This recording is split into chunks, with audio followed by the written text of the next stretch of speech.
O reajuste nas contas de luz assusta os consumidores, que cada vez mais sentem no bolso o peso das tarifas de energia. E para tentar diminuir esse custo, seja em casa ou no comércio, a ordem é cortar os gastos onde for possível.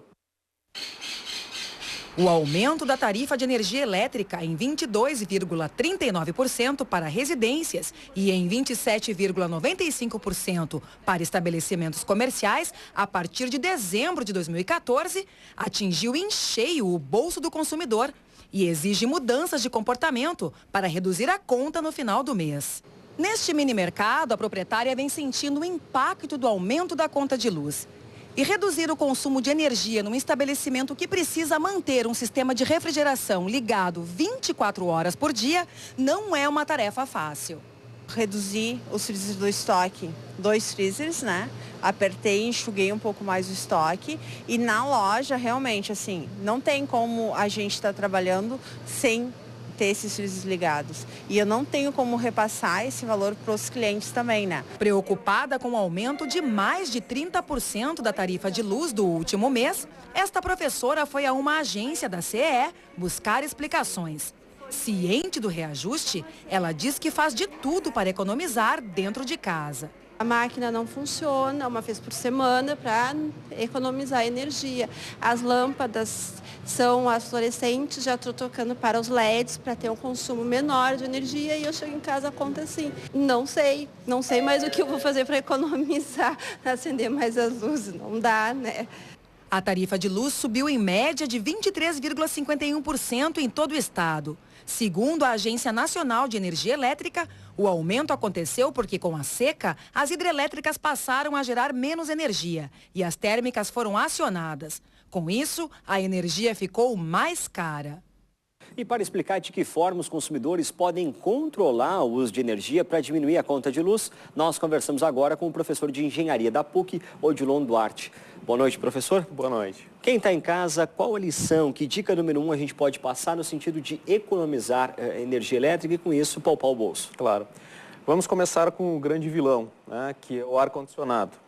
Então, é sempre necessário que o consumidor ele tenha a ideia de que ele não precisa se privar do conforto da climatização, mas ele tem que ter alguns cuidados. Por exemplo, ao utilizar o ar-condicionado, procurar regular na temperatura adequada. Qual é a temperatura adequada para esse período de verão? Entre 23 e 25 graus. Muitas vezes as pessoas elas terminam colocando uma temperatura muito mais baixa, termina gastando mais energia e dessa maneira termina também criando uma sensação de desconforto pelo frio, né? A questão também da limpeza do filtro do ar-condicionado, manter janelas e portas sempre fechadas, procurar evitar a insolação solar, né? Também temos um outro equipamento que é a geladeira, que tem sempre que se evitar a colocação de alimentos quentes, afastar a geladeira da parede para que ela tenha uma boa troca térmica com o ambiente. Também não colocar roupas atrás do radiador para fazer a secagem da roupa. Isso é extremamente prejudicial para o equipamento, porque ele termina funcionando muito mais tempo e muitas vezes ele termina estressando o compressor, a máquina e pode até muitas vezes quebrar esse equipamento. A utilização da função timer do ar-condicionado, ou seja, o tempo para desligar, ele também ajuda nesse processo? Por exemplo, à noite a pessoa programa para o ar funcionar durante 3, 4 horas? Ele vai funcionar por esse período, mas corre o risco e acabado a operação do ar-condicionado, a temperatura do ambiente aumentar muito rapidamente, principalmente agora nesse período que o calor é bastante intenso.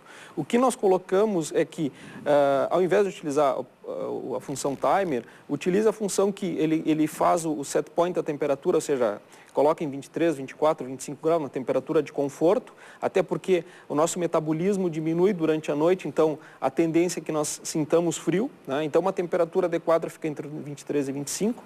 E o ar-condicionado, esses modernos, né, ele já começa a modular, ele começa a buscar a temperatura adequada. Então isso ele está economizando energia elétrica. E na hora da compra de aparelhos eletrônicos, enfim, eletrodomésticos, cuidar o selo também de qualidade que indica o consumo de energia. Exatamente, sempre cuidar o selo A do Procel, né? Então, o que significa? O A significa o equipamento que menos consome energia. Por outro lado, o G é o que tem um consumo mais elevado. E na conta de luz, o sujeito pode acompanhar, o consumidor pode acompanhar de que forma ele vem gastando sucessivamente mês a mês, né? Isso. No caso, as contas de energia elétrica, elas trazem um período de 1 ano, onde a pessoa consegue resgatar o histórico e verificar quais são os períodos que mais consomem, né? Se é mais do período de verão, de inverno, e aí a gente tem, digamos, equipamentos que são, digamos, muito exclusivos. Por exemplo, no inverno a gente tende a utilizar mais processos de aquecimento, chuveiro elétrico, estufa. No verão já não.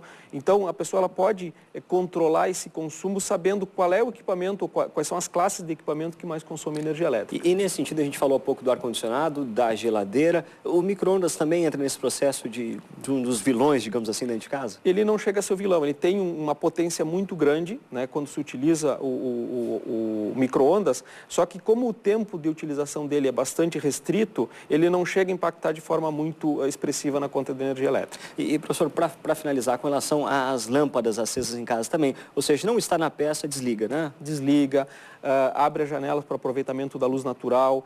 Se for pintar a casa, procure pintar os ambientes de cores mais claras. Isso facilita na hora da luz natural entrar e ela se refletir durante o ambiente. Ok, obrigado, professor Odilon Duarte, professor de Engenharia da PUC. Obrigado.